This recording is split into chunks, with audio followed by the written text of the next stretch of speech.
प्रकाशको किताबलाई हामीले उल्था गर्नको लागि त्यसलाई राम्रोसँग व्याख्या गर्नको लागि हाम्रा यो धर्मशास्त्रीय आँखाहरू कस्ता छन्, कस्तो खालको चस्माबाट हामी त्यो किताबलाई हेर्दैछौँ, त्यसले धेरै ठुलो फरक पार्दछ त्यसलाई उल्था गर्नको लागि।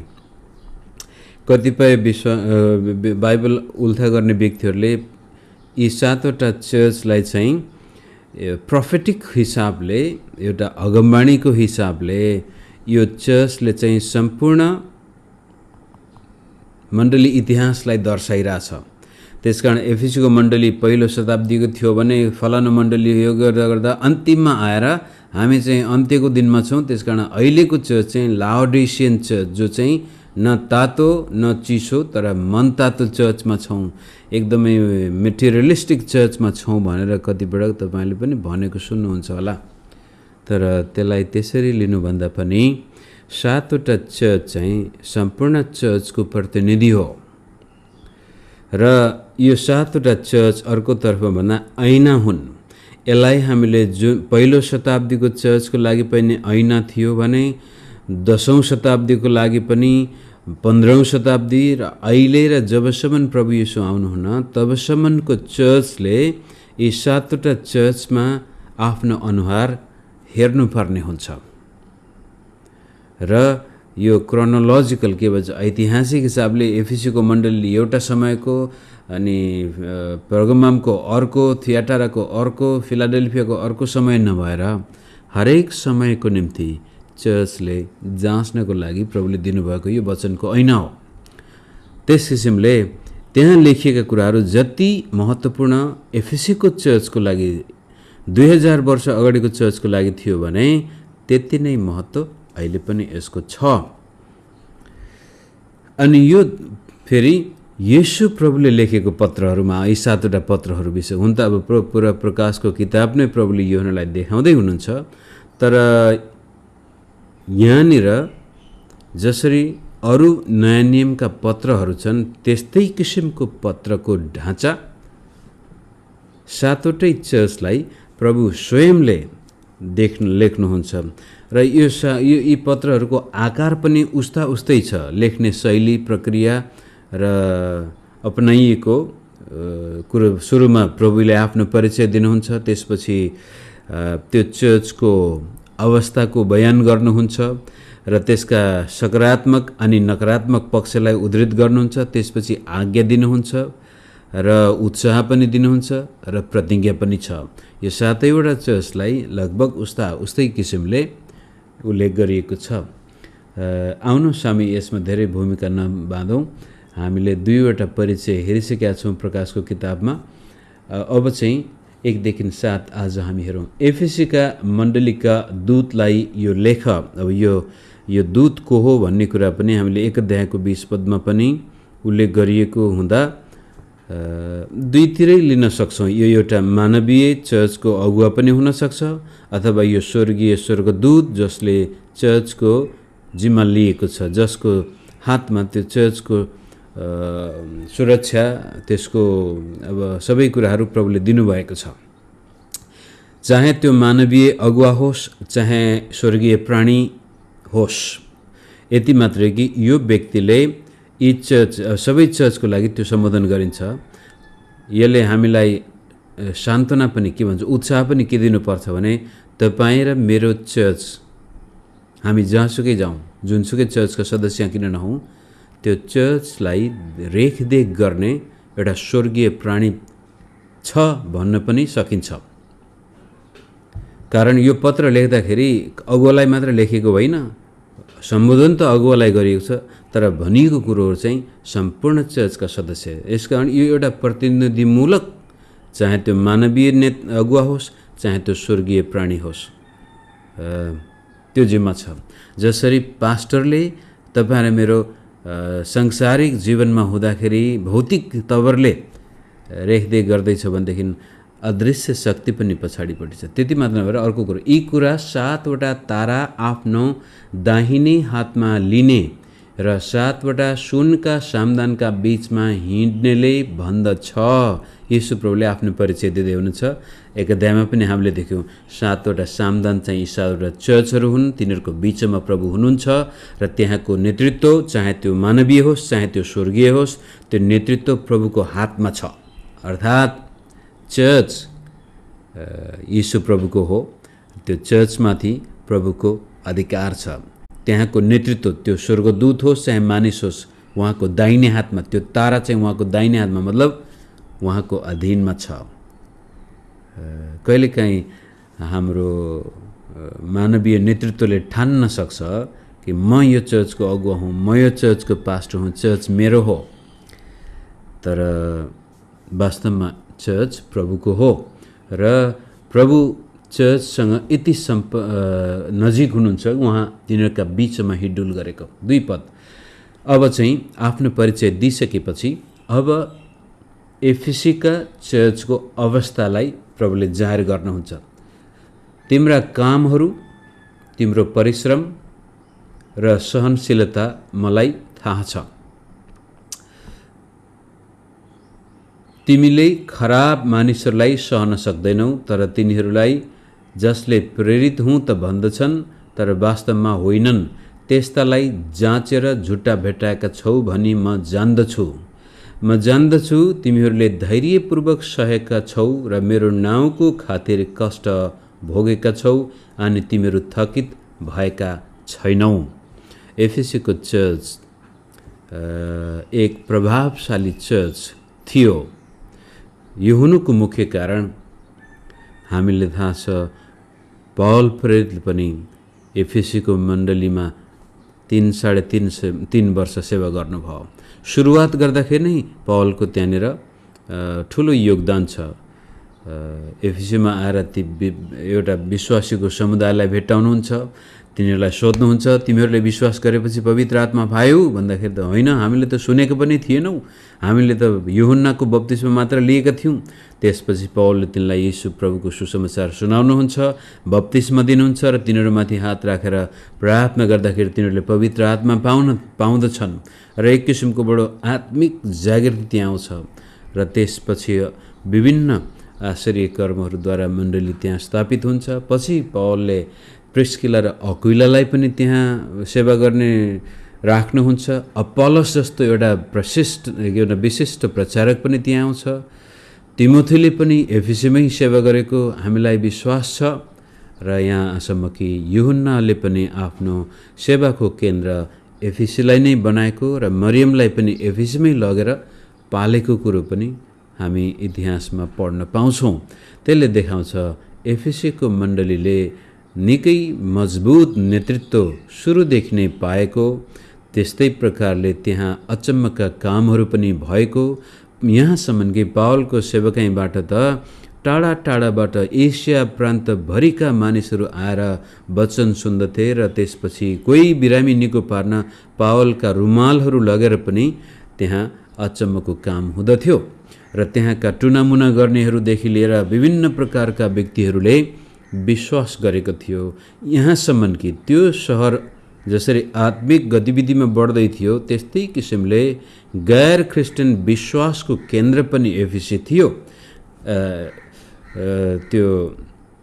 त्यो के देवीको मन्दिर, कस्तो नाम बिर्सेछ, डायना देवीको मन्दिर त्यति बेलाका 7वटा आश्चर्य कर्महरूमध्येको एउटा, 7 वन्डर्स अफ एन्सियन्ट वर्ल्ड मध्ये एउटा थियो डायनाको मन्दिर।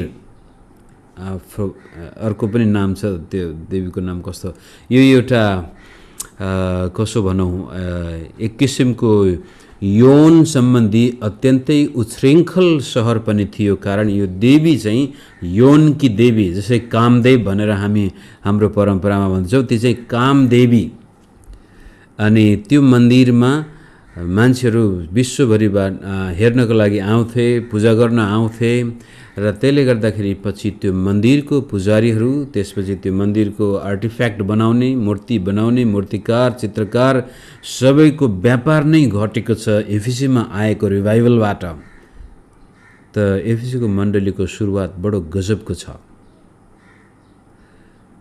र त्यो गजब अवस्था अथवा त्यो महानता यिनीहरूको काममा पनि प्रभुले जान्नुहुन्छ। यिनीहरूको काम परिश्रम, काम र परिश्रम लगभग उस्तै छ, तर त्यो काम चाहिँ त्यत्तिकै गरेको होइन कि बडो दिलो ज्यानले गरेको छ। यिनीहरूले जे गर्दैछन् दिलो ज्यानले गर्दैछन्। त्यसपछि सहनशीलता भनेको चाहिँ दुःख कष्टमा पनि स्थिर भएर बस्नु। तिमीहरू कहिले थाकेनौ भनेको छ प्रभुले। त्यसपछि तिमीहरू थकित भएका छैनौ। अनि अर्को पक्ष चाहिँ झुटा शिक्षकलाई यिनीहरूले सहेको छैन। त्यो झुटा प्रेरित हुँ भन्नेहरू आएर मण्डलीलाई बहकाउँदाखेरि त्यहाँनिर सही शिक्षालाई कदर गरिएको छ, गलत शिक्षाको विरोध गरिएको छ। यस किसिमले एफिसीको मण्डलीको प्रशंसा प्रभुले गर्नुहुन्छ र यसलाई घोरिएर हेरिहालौँ। तिम्रा काम म जान्दछु। येशू प्रभु सबै कुराहरू छर्लङ्गै देख्नुहुन्छ। विशेष गरी चर्चको सेरोफेरोमा कहिलेकाहीँ चर्चमा हामी ओझेलमा परेका हुन सक्छौँ। कुनै चर्चको अगुवा तपाईँ हुनुहुन्छ, सेवा गर्दै हुनुहुन्छ, तर तपाईँको कसैले पनि प्रशंसा पनि गरेको छैन, तपाईँको सेवाको कदर पनि गरिएको छैन, त्यसको मूल्याङ्कन नै भएको छैन, उल्टै तपाईँमाथि फाइदा उठाइएको हुनसक्छ। तापनि एउटा कम्फर्टिङ फ्याक्टर के भनेदेखि तपाईँ र म ख्रीष्ट येशूको लागि जे पनि गर्दछौँ त्यो सबै कुरा उहाँको आँखामा छर्लङ्गै छ। अन्त्यको समयमा जब प्रभु आउनुहुनेछ त्यति बेला भन्नुहुनेछ, फलाना तिमीले म भोकै थिएँ खान दियो, तिर्खाएको थिएँ पिउन दियो, नाङ्गै थिए लुगा दियो, बिरामी थिए आएर वास्ता गर्यो, कैदमा थिए मलाई भेट्न आयो, म यस्तो थिएँ तिमीले मलाई गर्यौ। अनि त्यति बेलामा विश्वासीले भन्नेछन्, प्रभु कहिले चाहिँ हामीले तपाईँको लागि त्यस्तो गऱ्यौँ त भन्दाखेरि तपाईँ र मैले आफूले पनि सोच्दै नसक्यो, जसै दाहिने हातले दिएको कुरो देब्रे हातले थाहा नपाउने किसिमले असल काम हामी गर्दैछौँ भने पनि त्यसको लेखा प्रभुले राख्नुहुनेछ, जान्नुहुन्छ। त यो एटिट्युडबाट, आचरणबाट, यो विचारबाट हामी जब मण्डलीमा केही सेवा गर्छौँ भने हामी कहिल्यै निराश हुँदैनौँ, हामी थाक्दैनौँ पनि। नत्र पास्टरले प्रशंसा गरेको, अगुवाहरू एल्डर डिकनहरूले पनि प्रशंसा गरिदिएको, अथवा चर्चमा बेला बखतमा हामीलाई अगाडि बोलाएर फलानु दाइले फलानु दिदीले यस्तो काम गर्नुभएको छ भनेर स्वीकार गरिदिएको मात्रै सुन्ने भावना चाहना छ भने जब त्यो नहुँदाखेरि तपाईँ थाक्नुहुनेछ। सतावट आयो, खेदो परीक्षा आयो, जेल जानु पर्यो, त्यति बेलामा पनि यदि मानिसले मलाई वास्ता गरिदिएको भए हुन्थ्यो, मानिसले मेरो दुःख बुझिदिएको भए हुन्थ्यो भन्ने भावना हामी सबैमा आउँछ। तर त्यो नहुन सक्छ, मानिसले नदेख्न सक्छ हामी जेल गएको पनि। कतिपटक सतावटमा पर्दाखेरि कसैलाई थाहै हुँदैन तपाईँ जेल गएको कुरो। जसै उदाहरणको लागि मैले केही दिन अगाडि एउटा डबल बहादुर बम दाइको बारेमा कुरा गरेको थिएँ। 1985-86 को कुरा होला। उहाँ भारतबाट विश्वास गरेर नेपाल आउनुभएको, भन्सारमा अचानक पक्रिनु भयो सुसमाचार प्रचार गर्दा। कारण उहाँलाई थाहा थिएन नेपालमा प्रचार अवैधानिक हो भन्ने कुराहरू। 3 वर्षको जेल चलान हुनुभएको थियो। पहिलो व्यक्ति भेट्न क्रिस्चियन जेल परेपछि भेट्न गएको म थिएँ। अनि म त्यसको केही महिनापछि त्यो ठाउँ छोडेर भारततिर गएँ। पछि थाहा भयो उहाँ 3 वर्ष जेल बसेर फर्केर आएपछि निराश हुनुभयो, छोडिदिनु भयो। पछि कहाँ जानुभयो, अहिले कहाँ हुनुहुन्छ अवस्था थाहा छैन। त मानिसले मेरो वास्ता गरिदियोस्, मानिसले मेरा काम देखिदियोस्, मानिसले मेरो प्रशंसा गरिदियोस् भन्ने हिसाबले हामी सेवा गर्दैछौँ भने हामी निराश हुन्छौँ, थकित पनि हुन्छौँ। तर ख्रीष्ट येशूले हेर्दै हुनुहुन्छ भन्ने यो उत्साह हामी यहाँबाट पाउँदछौँ। म तिम्रा काम जान्दछु। खैर त्यति छोडौँ। 3 पद हामीले हेऱ्यौँ। अब 4 पद। तर तिम्रा विरुद्धमा मसित यो कुरा छ कि तिमीले तिम्रो पहिलो प्रेम त्यागिदिएका छौ। यस कारण कहाँबाट तिमी खसेका छौ सो सम्झ र पश्चाताप गर, अनि तिमीले पहिले गरेका काम गर, नत्र त म तिमी कहाँ आएर तिमीले पश्चाताप गरेनौ भने तिम्रो सामदान त्यसको ठाउँबाट हटाउने छु। यो चेतावनी र आज्ञा यहाँ देख्छौँ हामी। माथि एकदमै राम्रो भन्नुभयो प्रभुले। अब यो प्रिन्सिपल, यो सिद्धान्त हामी नेतृत्वमा बस्नेहरूले पनि चलाउँछौँ, कम्पनीहरूले पनि चलाउँछन्। कि कसैलाई गाली गर्नु छ भने पहिला चाहिँ प्रशंसा गर, मख बनाएपछि बल्ल त्यसपछि उसलाई गाली गर्दा उसले अलि सहन्छ। सिधै गाली गर्यो भने उसले झन् त्यसको विरुद्धमा आवाज उठाउँछ, विद्रोह हुन्छ। त्यो एउटा भए पनि सुरुमा राम्रो भनिसकेपछि प्रब्लम छ। तिमीसँग राम्रा पक्षहरू छन्, तर तिम्रा राम्रा पक्षहरू छन् भन्दैमा तिम्रो कमजोरी लुकाउने अनुमति म तिमीहरूलाई दिन्न भन्न खोजेको हो। जसै उदाहरणको लागि हाम्रो नेपाली चर्चको परिवेश के छ भने हामी सतावट कालबाट आएका हौँ। हाम्रा अग्रज दाजुहरू जति पनि थिए हामी सबै कुनै न कुनै क्षेत्रबाट, कोही पक्रिएको, कोही पिटिएको, कोही गाउँबाट लखेटिएको, कोही न कोही हामीले सतावट भोगेका छौँ। कोही कसैलाई घरबाटै निकालिएको, अंशै नदिएको, श्रीमानले छोडिदिएको, श्रीमतीले छोडिदिएको विश्वासको कारण। पछि गएर के हुँदो रहेछ भने जब दुःख कष्टबाट भएर आएको म पास्टर हुँ भने बिस्तारै बिस्तारै चर्चमा अब सेवाकाई बढ्दै गयो, सतावट पनि सिद्धियो। अब त्यस्तै जेल जाने डर पनि छैन। अनि सतावटमा परेको कारण धेरैले मलाई चिने अनि सहानुभूति देखाउनको लागि कतिले आर्थिक सहायता पनि गरे, कतिले लुगाफाटा पनि लिएर दिए। त्यसपछि ती कुराहरूमा विश्वासयोग्य हुनुको सट्टा, पारदर्शिता हुनुको सट्टामा अब चाहिँ म काट्नेले हात पनि चाट्छ भन्ने सिद्धान्त सुरु भयो। जसले गर्दाखेरि आर्थिक कुराहरूको पारदर्शिता नहुनु अनि चर्चमा प्रेमको वातावरण नभएर एक किसिमको आफ्नो पद बचाउनको लागि आफ्नो, अब म पास्टर हुँ, अब काठमाडौँमा पास्टर गणेशले त्यहाँ सेवा गर्छ, तर म चाहिँ त्यहाँ जहाँ गए पनि मेरो पद चाहिँ त्यहाँ थामिराख्न चाहन्छु। म हो काठमाडौँ चर्चको पास्टर भनेर बताइराख्नु पर्ने, कारण कता कता त्यसको फाइदा म लिन चाहन्छु।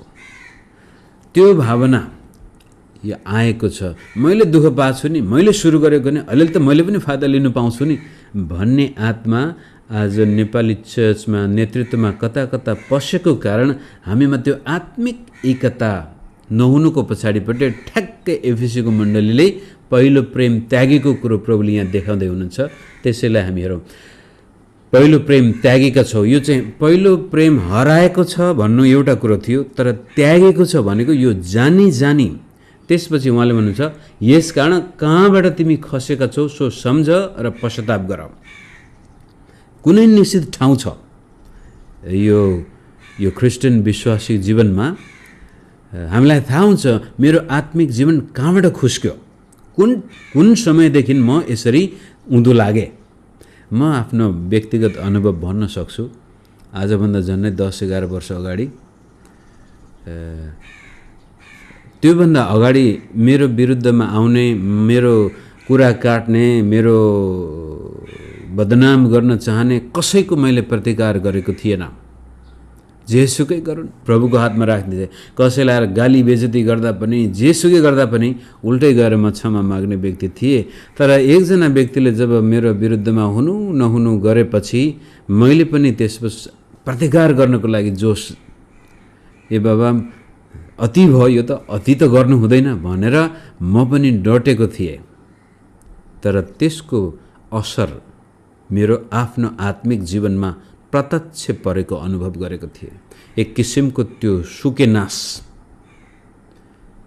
अनि पछि अब परिस्थिति अनुकूल मैले भन्नु पर्यो कि ल ठिक छ, अब तपाईले जे गर्नुहुन्छ गर्नुहोस्, भविष्यसम्म पनि मैले तपाईलाई क्षमा दिनुपर्छ भने नि म तयार छु। जब हामी आत्मिक जीवनमा कहीँ खुस्किन्छौँ, बिस्तारै बिस्तारै हामीमा ख्रीष्ट येशूप्रति भएको त्यो प्रेम, त्यो पहिला गरेका कामहरू यहाँ भनेको छु उहाँले कहाँबाट खसेको छ सम्झ र पश्चाताप गर, अनि तिमीले पहिले गरेका काम गर। पहिला के गरिएको थियो होला विचार गर्नुहोस्। एफिसीको चर्चको बाइबल पढ्नको लागि पहलको प्रचार सुन्न कहाँ कहाँबाट मान्छेहरू आउँथे। प्रार्थना अवश्य पनि त्यस्तै थियो होला। दिने विषयमा भेटी दशांश दिनु पर्यो, बाहिरबाट आएका प्रचारकले सहायता गर्नु पर्यो, कस्तो जोस र जाँगर थियो होला। यो समय जानुभन्दा पहिला अहिले पनि याद गर्नुहोस् विश्वासी तपाईँ जो 20 वर्ष 30 वर्ष पुरानो विश्वासी हुनुभएको छ, अहिले पनि मैले आएर भने ल मलाई प्रभुले यस्तो गजबको दर्शन दिनुभयो, यदि तपाईँहरू चाहिँ आत्मामा बलियो बन्न चाहनुहुन्छ, परमेश्वरको पवित्र आत्माले भरिएको आश्चर्य कर्म देख्न चाहनुहुन्छ भने, तपाईँको परिवारमा शान्ति आएको देख्न चाहनुहुन्छ भने यस्तो यस्तो गर्नुहोस् भनेर कठिन एउटा उटपट्याङ दर्शन मैले बताएँ भने तपाईँ त्यसको पछाडि जान तयार हुनुहुन्छ। किनभने कसरी हुन्छ, ठुल्ठुलो काम गरेर हुन्छ कि भनेर हामी नयाँ नयाँ दर्शन, प्रकाश, आश्चर्य कर्म, अगमवक्ताको पछि जान चाहन्छौँ, किनभने हामी त्यो आत्मिक विकास। तर पहिला गरेको जो पहिलोपटक प्रभुलाई विश्वास गर्दाखेरिको त्यो निष्कलङ्क विश्वास, स्वच्छ भावना, पश्चाताप गर्दाखेरि पनि कुनै कसुर नराखेर गरिएको पश्चाताप, बाइबल पढ्दाखेरि पनि त्यो जुन प्रकारको मिठास थियो, क्रिस्चियनहरू भेट्दाखेरि पनि कस्तो आत्मीयता थियो, त्यो बालकपन हामीले छोडिसक्यौँ। हामी त म्याच्योर व्यक्ति बन्न चाहन्छौँ, विद्वान ठुलो व्यक्ति बन्न चाहन्छौँ। अरू जस्तै यो नामान सेनापतिले आएर अगमवक्ताले त्यसलाई गएर डुबुल्की हाल भन्दाखेरि त्यो त साधारण, अनि उसको सेवकले भन्छ मालिक यदि अगमवक्ताले तपाईँलाई एउटा पहाडै उठाएर ल्याउनुहोस् भने तपाईँ तयार हुनुहुन्थ्यो होला, तर जब यो गएर नदीमा डुबुल्की मात्रै हाल भन्नु यो त साधारण कुरो हो, यो किन नगर्ने? तपाईँले अगमवक्ताले ठुलो काम गर्नु भनेको भए जानुहुन्थ्यो होला, तर यो साधारण काम किन नगर्ने? नभन्दै नामानले सुन्छ र उसले आफ्नो जीवनमा उद्योगको काम देख्छ। त्यस्तै किसिमले आत्मिक जीवनलाई अगाडि लैजानको लागि हामीले ठुलो ठुलो काम गर, साधारण सुरुमा निष्कलङ्क हृदय, वचनप्रतिको त्यस्तै प्रकारको भोग, प्रार्थनामा विश्वासयोग्यता, घरेलु सङ्गतिमा जाँदा पनि त्यस्तै प्रकारको भावना, चर्चमा जाँदा पनि त्यस्तै प्रकारको भावना, एउटा क्रिस्चियन बाटोमा भेट्दा पनि त्यस्तै प्रकारको भावना, यो पहिला गरिने कामहरू हुन्। जब हामी विश्वासी हुँदै जान्छौँ, मनमुटाव हुँदै जान्छ, एकअर्कासँग चित्त दुख्न थाल्छ, म पनि त कम कहाँ हुँ र, त्यो अक्रिस्चियन भए त हुन्थ्यो, क्रिस्चियनले पनि त्यस्तो गर्न पाउँछ र भनेर हामी आफूसँग भएका राम्रा पक्षलाई हेरेर नराम्रा पक्षलाई पनि जस्टिफाई गर्दछौँ। अनि त्यो कुरो प्रभुले सहनुहुन्न। नत्र भनेदेखि म तिम्रो सामदान हटाइदिनेछु, अथवा यो पुरानो नियममा जसरी मन्दिरबाट परमेश्वरको महिमा हट्यो त्यस्तै किसिमले यदि यो चर्चले आफ्नो पहिलो प्रेम त्यागेको ठाउँमा गएर पश्चाताप गरेर त्यो फेरि सुरु गरेन भनेदेखि त्यो चर्चबाट प्रभुको महिमा हटेर जानेछ। त्यहाँ एकदमै रमझम हुनसक्छ, म्युजिक पनि राम्रो हुनसक्छ, प्रचार पनि राम्रो हुनसक्छ, विद्वान धनाढ्य विश्वासीहरू त्यहाँ आएका हुनसक्छन्, तर ख्रीष्ट येशू त्यहाँ हुनुहुने छैन। त्यो सामदान हट्यो, प्रभु येशू सामदानको बिचमा हुनुहुन्छ, त्यो सामदानै हटाइदिनु हुनेछ। त्यो संस्था हुनसक्छ तर त्यो चर्च होइन, त्यो सामदान होइन, त्यो खतरा छ एफिसीको। त्यसकारण त्यो आज्ञा दिइसकेपछि अब 6 पद, तर तिमीहरूमा यो कुरा त छ कि तिमीहरूले मैले जस्तै निकोलाइटसहरूका काम घृणा गर्छौ। जसको कान छ त्यसले सुनोस्, पवित्र आत्माले मण्डलीहरूलाई के भन्नुहुन्छ। जसले जित्छ त्यसलाई परमेश्वरको स्वर्गलोकमा भएको जीवनको रुखबाट खाना दिनेछु। एफिसीको मण्डलीलाई 2 चोटि प्रशंसा गर्नुभएको छ प्रभुले। अनि यो चाहिँ निकोलाइटसहरूको शिक्षा पनि तिमीहरूले घृणा गर्दछौ। यिनीहरूका यो कुरा त तिमीहरूले निकोलाइटसहरूका काम घृणा गर्दछौ। अब यो निकोलाइटसहरू को थिए भनेर विभिन्न मतहरू छन्। कतिको भनानुसार त प्रेरित 6 अध्यायमा चाहिँ यो निकोलास भन्ने डिकन पछि गएर झुटा शिक्षामा परिणत भयो र जसले गर्दाखेरि त्यसका चेलाहरू पनि कतिले भन्छन्, कतिले यो नस्टिक भन्ने एउटा ज्ञानवादको उदय भएको थियो त्यस्तै प्रकारको शिक्षा छ। कतिले चाहिँ चर्चभित्रै एक किसिमको एउटा लिबरल क्रिस्चियन विङ, आधुनिक प्रकारको सोच। तर यो जोसुकै भए पनि जे भए पनि यिनीहरूको समस्या चाहिँ व्यभिचार, अनैतिकता र मूर्ति पूजालाई सजिलै यिनीहरूले स्वीकार गरेको देखिन्छ। त्यही भएर प्रभुले भने चाहिँ यिनीहरूका कामलाई म घृणा गर्छु र तिमीहरूले पनि तिनीहरूका कामलाई घृणा गरेको कारण राम्रो गर्यौ। र पवित्र आत्माले के भन्दै हुनुहुन्छ, मण्डलीहरू भन्ने शब्द प्रयोग गरेको छ हेर्नुहोस् है। त्यसकारण यो 7वटै पत्र 7वटै चर्चले पढ्नको लागि एउटै किताबमा समावेश गरिएका छन्। यो सम्पूर्ण चर्चलाई समावेश गरिएको हो। जसले जित्छ त्यसलाई परमेश्वरले स्वर्गलोकमा भएको जीवनको रुखबाट फल खान दिनुहुनेछ। अर्थात् यदि हामी पहिलो प्रेममा फर्केर गयौँ भनेदेखि हामीमा जीवन सुरक्षित रहनेछ। यो प्रतिज्ञा जीवनको फल हामीले खान पाउनेछौँ। यसलाई अन्तिम बिट मार्नुभन्दा पहिला के भन्न चाहन्छु भने एफिसीको मण्डली मेहनतमा पनि एकदमै बढी परिश्रम गरिरहेछ। काम गर्ने मण्डली हो, अल्छे मण्डली होइन, तर प्रेम छैन। त्यसपछि एफिसीको मण्डली शिक्षामा पनि एकदमै मजबुत छ, शुद्ध छ। यहाँ न त झुटा प्रेरितका शिक्षालाई ठाउँ दिएको छ, न निकोलाइटसहरूका शिक्षालाई ठाउँ दिएको छ। शिक्षामा पनि यिनीहरू शुद्ध छन्, यिनको प्रचार ठिक छ, तर प्रेम छैन।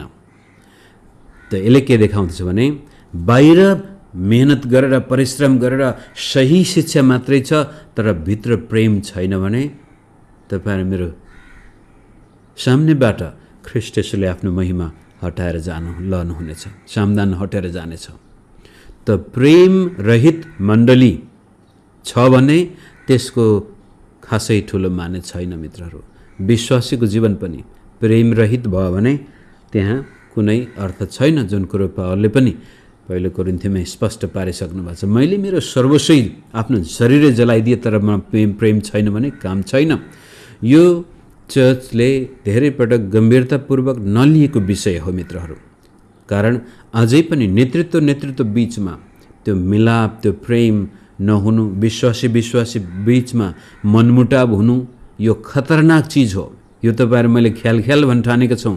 यो येशू ख्रीष्टबाट डरलाग्दो चेतावनी दिएको विषय छ। तपाई राम्रो होला कुनै पक्षमा, एउटा पक्ष तपाईको राम्रो छ भन्दैमा आफूसँग भएको नराम्रो पक्षलाई चाहिँ थमथमाएर राख्नु भएको छ। प्रभुले बुझ्नुहुन्छ होला भन्नु भने येशू प्रभु कहिले पनि पाप, अशुद्धता, अपवित्रतालाई स्वीकार गर्न सक्नुहुन्न। यो कुरो बडो स्पष्ट एफिसी जस्तो चर्चले, जो एकदमै दुःख कष्टमा पनि मेहनत गर्दैछ, परिश्रम गर्दैछ, शिक्षामा पनि शुद्ध छ, तर प्रेमको कमीले गर्दाखेरि यिनीहरू खतरामा छन्। जीवनको रुखबाट पनि यहाँ एउटा शब्द मैले हेर्न बिर्सेछु, जसले जित्छ। यो जित्ने काम चाहिँ धेरै पटक दोहोरिएको छ प्रकाशको किताबमा। जसै माथि सहनशीलता पनि ओभरकम, इन्ड्योर भन्ने अंग्रेजी शब्द छ। र सतावट, बाहिरी सतावटमा जित्नु पनि एउटा पक्ष छ। भित्री टेम्पटेसन, परीक्षाहरूमाथि विजय हुने। जसै प्रेम रहित भएको छु म भनेदेखि अब प्रेम ममा आउनु पर्यो। त्यो पहिलो प्रेमलाई मैले समात्नु पर्यो। त्यो समात्न सकेको खण्डमा मैले जिते। मैले पश्चाताप गरेर फेरि प्रेममा जल्दो बल्दो म भयो भने मैले जित्दैछु।